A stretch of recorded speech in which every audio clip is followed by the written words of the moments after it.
They weren't really gods. They were fake gods, but that's what they were worshiping.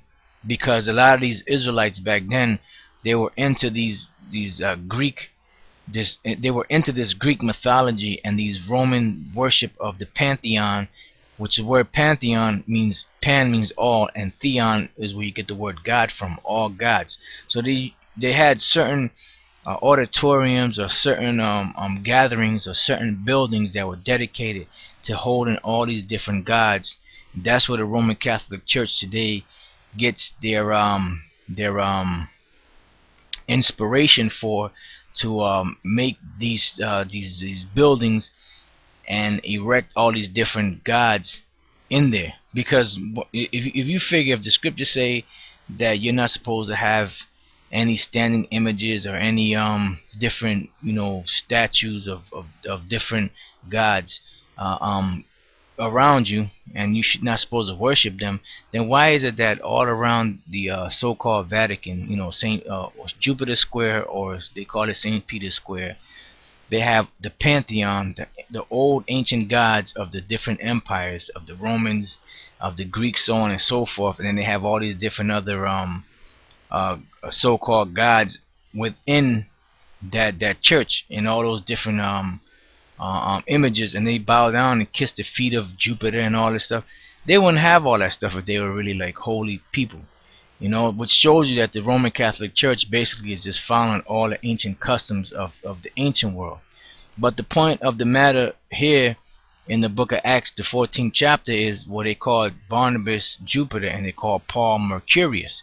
So we want to show you in the blue of the Bible. I'm going to go to the book of Acts 14 just to show you that in this particular scripture of Acts, the 14th chapter, I want to show you what they have there for the term Jupiter, because we're dealing with the word Jupiter. Because the Elder Tahar did a series on it, on Peter or Jupiter, and what we're gonna do in this particular show here is we're gonna go into further go into Lucifer and this nonsense of him being cast out of heaven, which they're trying to put it as it being Satan. But there are certain points in this series that we want to hit, and we want to explain to you certain points. So we're gonna hit it point by point. So now this is the book of Acts, the 14th chapter, and the 12th verse. And you see here it says, let me do a little zoom in on that. It says, and they called Barnabas Jupiter and Paul Mercurius, because he was the chief speaker. So now you see there the word is Jupiter. Alright. So now what we're gonna do is we're gonna go to the Greek and we're gonna look up the word Jupiter. And if you look at the word Jupiter, what do you have there? Zeus. Now wait a minute. Jupiter is one thing. That's the English translation, which basically is the Roman translation, or the Roman god. And then you have Zeus, which is the Greek god. Alright. Now when you scroll down, the word Jupiter or Zeus equals father of helps, the national god of the Greeks, and corresponds to the Roman Jupiter. So they tell you basically in here what the deal is. They tell you what it represents. Alright. Now let's go back, and we're gonna go to the 13th verse, because we hit the 12th verse. We're gonna go to the 13th verse to further prove this point. You see the word there, Jupiter, again, and what do you see for Jupiter? Zeus.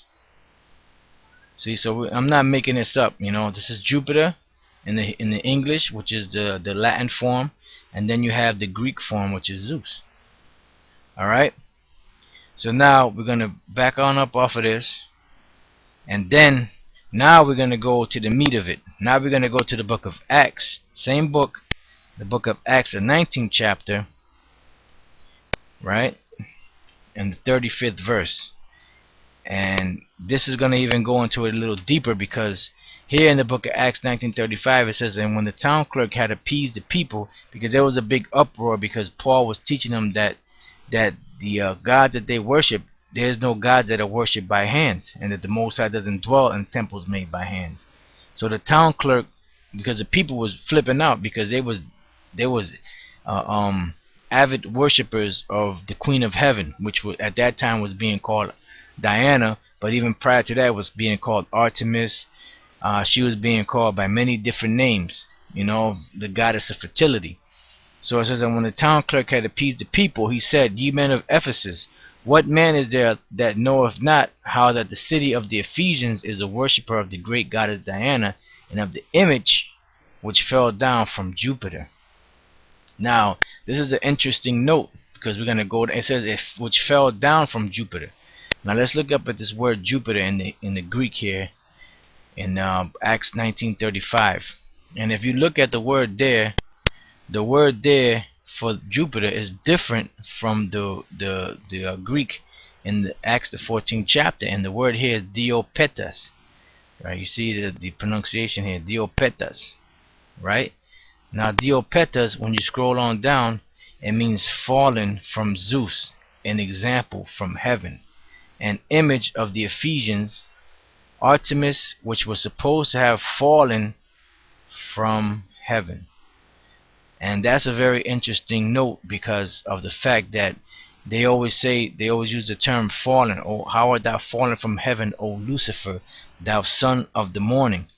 And the word here is Diopetas, which the word Dio they use is supposed to be the word for like God, but they use it for the term Zeus. See, and the root word etymology, when you go to the word Dio, the word here they have is Zeus.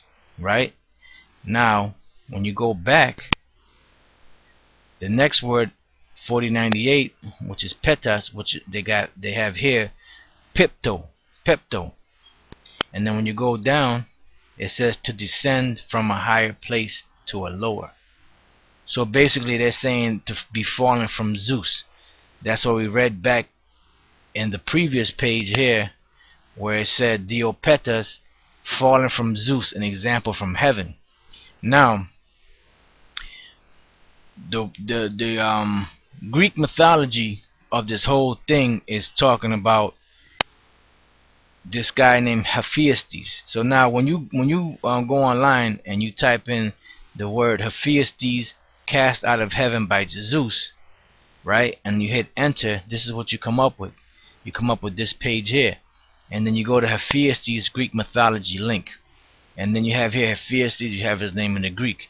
And this is the Hephaestus. This is supposed to be the Greek metallurgic or the metal worker of the gods, so to speak.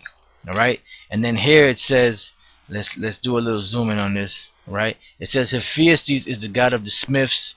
He discovered the ways of working iron, copper, gold, silver, and everything else which requires fire for working. And then it gives you the birth chain, it gives you all that bullshit. And now here it says falls from heaven during the whole day. Hephaestus was lame in his legs because he fell at sunset after a whole day fall on Lemnos, when Zeus cast him out of heaven. This happened because Hephaestus came to the rescue of Hera when Zeus chained her because of the storm she sent against Heracles, when the latter was at sea. See Lemnos, an island where Hephaestus is particularly worshipped. So basically all this stuff that we've learned today, before we came into the truth about Satan being cast out of heaven and Lucifer and this thing and that thing, basically these are all cunningly devised fables that were used of these different Greek mythologies. And what they were doing is they were incorporating this stuff and using it to further enslave the people mentally through what they call religion. That's what we told you, brother. We did a series we basically did a series on religion to let you know that this is not a religion, it's basically a worship. But the word religion, which means to hold down, keep back, and restrain, was something that was set up to keep down Israel by the Roman Catholic Church, to basically control them, to steal their lands, and to steal their property, and to steal their money, and to keep them in subjection, and to keep them in obedience to the Roman Catholic Church. That's why these things were taught, and that's why a lot of these Greek mythologies were kept alive through Latin sayings or Latin words, like the Latin Vulgate through Jerome, because of the fact that that was what they used to control the masses of the people of Israel. Alright, so that's where they got this whole thing from. Now what we're gonna do is we're gonna go from there, and we're gonna go into the scriptures to show you another scripture that they try to use besides the book of